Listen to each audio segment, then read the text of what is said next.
Copyright disclaimer under Section 107 of the Copyright Act 1976. Allowance is made for fair use for purposes such as criticism, comment, news reporting, scholarship, and research. Fair use is a use permitted by copyright statute that might otherwise be infringing. Non-profit, educational or personal use tips the balance in favor of fair use. India Pakistan border, जिसे आमतौर पर IB यानी international border के नाम से जाना जाता है। ये एक ऐसी लाइन है जो इंडिया और पाकिस्तान को अलग करती है। इस लाइन के शुमाली सिरे पर लाइन ऑफ कंट्रोल है, जो हिंदुस्तान को पाकिस्तान के ज़ारे इंतज़ाम कश्मीर से अलग करती है। जबकि इसके जूबी सिरे पर इंडस रिवर है, जिसे सर करीक के नाम से जाना जाता है। यह दरिया हिंदुस्तान की रियासत गुजरात और पाकिस्तान के सूबा सिंध को अलग करता है। इन दोनों मुमालिक की आज़ादी के फौरन बाद इंडिया और पाकिस्तान के तनाज़े के आगाज से ही यह बॉर्डर्स फौजी निगरानी और जंगों का मरकज रहे। एक अंदाजे के मुताबिक इन दोनों मुमालिक के दरमियान सरहद की लंबाई तकरीबन 3,323 किलोमीटर है और बैनुल अक़वामी सतह पर इस सरहद को दुनिया की खतरनाक तरीन सरहद करार दिया गया। इस वीडियो में हम पाकिस्तान और इंडिया के दरमियान कनेक्टेड ऐसे बॉर्डर्स के बारे में बात करेंगे जिनसे आप यकीनन नावाकिफ होंगे। इनमें से कुछ बॉर्डर्स ऐसे हैं जिन पर पाकिस्तान और इंडिया की आर्मी ईद और होली के मौक़ों पर एक दूसरे पर फायरिंग की बजाय फूल और मिठाइयों का तबादला करती है। इन बॉर्डर्स को देखकर ऐसा लगता ही नहीं कि ये पाकिस्तान और इंडिया के बॉर्डर्स हैं या किसी और मुल्क के। फ्रेंड्स, इस वीडियो में मैं आपको यह भी बताऊंगा कि इनमें से कौन से बॉर्डर्स ऑपरेशनल है और कौन से नॉन ऑपरेशनल। तो बिना टाइम वेस्ट किए चलते हैं अपनी वीडियो की तरफ। टीटवॉल क्रॉसिंग पॉइंट, इस दरिया को देखें। इस दरिया के इस तरफ इंडिया मौजूद है और दूसरी तरफ पाकिस्तान, और इन दोनों मुआलिक को आपस में मिलाने के लिए यह एक ब्रिज बनाया गया है। इस ब्रिज के एक तरफ पाकिस्तान का इलाका मुजफ्फराबाद है, जबकि दूसरी जानिब इंडिया का इलाका कुपवारा है। इन इलाकों में रहने वाले लोग बॉर्डर को पार करने के लिए इसी ब्रिज का इस्तेमाल किया करते थे, लेकिन इंडिया और पाकिस्तान के दरमियान हालात खराब होने के बायस यह रास्ता आम लोगों के लिए बंद कर दिया गया। ये बॉर्डर ऑपरेशनल तो नहीं है, लेकिन ईद और दिवाली के मौक़ों पर इस बॉर्डर को खोला जाता है और इन दोनों मुआलिक की आर्मी के ऑफिसर्स एक दूसरे को फूल और मिठाइयाँ तकसीम करते नजर आते हैं। इसके अलावा भी मुख्तलिफ त्योहारों पर चंद दिनों के लिए यह बॉर्डर दोनों एतराफ से खोल दिया जाता है।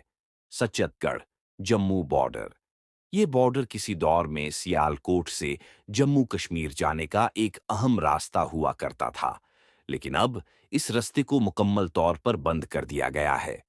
पाकिस्तान और इंडिया की इस हदूद के दरमियान सिर्फ ये एक बैरियर मौजूद है और यही पाकिस्तान और मकबूजा कश्मीर की हदूद है।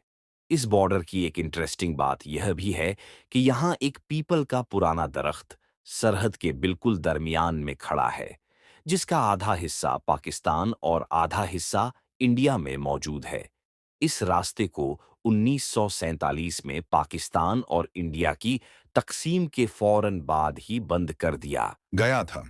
फ्रेंड्स, शेलकोट जम्मू रोड अब भी अच्छी हालत में मौजूद है, लेकिन इस रोड को अब सिर्फ यूएनओ के मेंबर्स के लिए इस्तेमाल किया जाता है। पाकिस्तान और इंडियन आर्मी की हाई ब्रिगेड्स के दरमियान इसी मुकाम पर इसी दरख्त के नीचे मीटिंग्स होती हैं और खतो किताबित की जाती हैं। इस बॉर्डर से सुचीतगढ़ 1 किलोमीटर, जम्मू 30 किलोमीटर और श्रीनगर महज 340 किलोमीटर दूर है। इस रास्ते से किसी जमाने में सियालकोट और जम्मू की ट्रेन गुजरा करती थी, जो पाकिस्तानी पंजाब से जम्मू को मिलाती थी। लेकिन 1947 के बाद से यह रेलवे लाइन अब मट्टी तले दब चुकी है। इस बॉर्डर की एक खास बात यह भी है कि यहाँ दोनों मुआलिक ने अपनी अपनी तरफ अल्लामा मोहम्मद इकबाल के आशार लिख रखे हैं। गंडा सिंह वाला या हुसैनी बॉर्डर। गंडा सिंह वाला पाकिस्तान के सूबे पंजाब के जिला कसूर का एक गांव है। इस गांव का नाम गंडा सिंह दत्त के नाम पर रखा गया था, जो कि एक सिख था। लेकिन हैरत अंगेज तौर पर बॉर्डर के दूसरी तरफ इंडिया में मौजूद गांव एक मुसलमान के नाम पर रखा गया और इस गांव का नाम हुसैनी वाला है। और इसी मुनासबत से इंडिया में मौजूद बॉर्डर को हुसैनी वाला बॉर्डर कहा जाता है। 1960 और 87 दहाई में यह बॉर्डर पाकिस्तान और इंडिया के दरमियान न सिर्फ एक क्रॉसिंग थी, बल्कि इंपोर्ट एक्सपोर्ट के लिए भी इसी रास्ते को इस्तेमाल किया जाता रहा। लेकिन 1971 के बाद इस रास्ते को ट्रेडिंग के लिए वाघा बॉर्डर के रास्ते पर मुंतकिल कर दिया गया।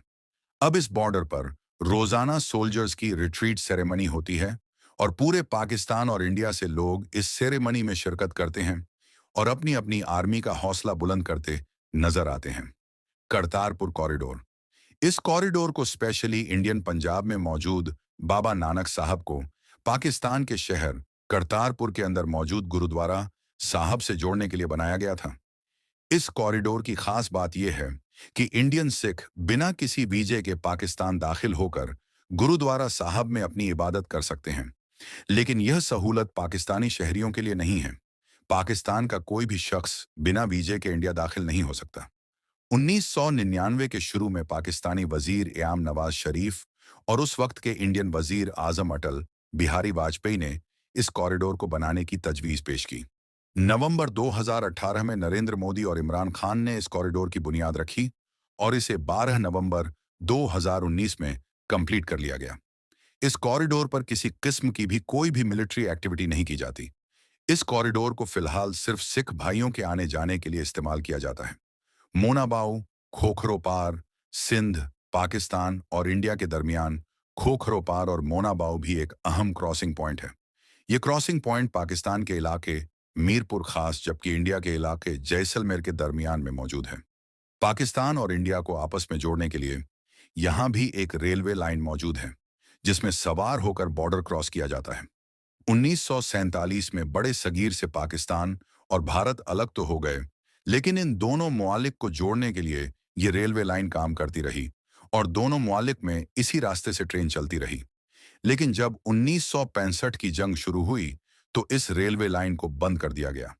1965 से लेकर 2006 तक यह रेलवे लाइन बिल्कुल बंद रही और इस क्रॉसिंग पॉइंट से कोई भी पाकिस्तानी भारत के अंदर और कोई भी भारतीय पाकिस्तान में दाखिल नहीं हुआ। 2006 में इस लाइन को दोबारा से ओपन कर दिया गया और इसी रास्ते को ट्रेडिंग के लिए भी इस्तेमाल किया जाता रहा। लेकिन बाद अजब पाकिस्तान और भारत के दरमियान खराब हालात के बाइस इस रास्ते को फिर से बंद कर दिया गया और अब यह क्रॉसिंग पॉइंट बिल्कुल सुनसान है और यहां सिवाय आर्मी के कुछ भी नहीं। चकोटी बॉर्डर। चकोटी आजाद कश्मीर के डिस्ट्रिक्ट हड्डियाबाला में मौजूद एक गांव है जो कि इंडिया के बिल्कुल सामने मौजूद है। यह क्रॉसिंग पॉइंट भी इसी गांव में वाक़या है।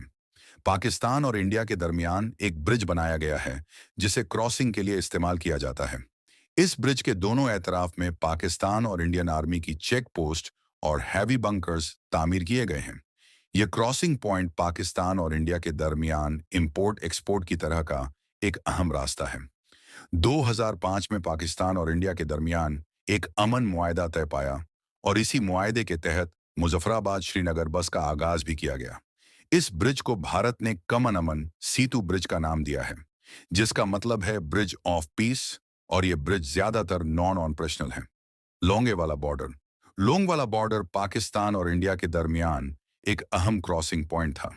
यह बॉर्डर इंडिया के इलाके लोएवाला और पाकिस्तान के सूबा सिंध में मौजूद कोटकी के दरमियान में मौजूद है।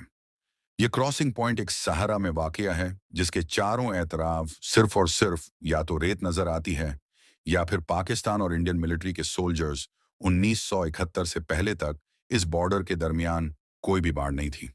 लेकिन 1971 की जंग में इस बॉर्डर को पाकिस्तान ने टैंक क्रॉसिंग के लिए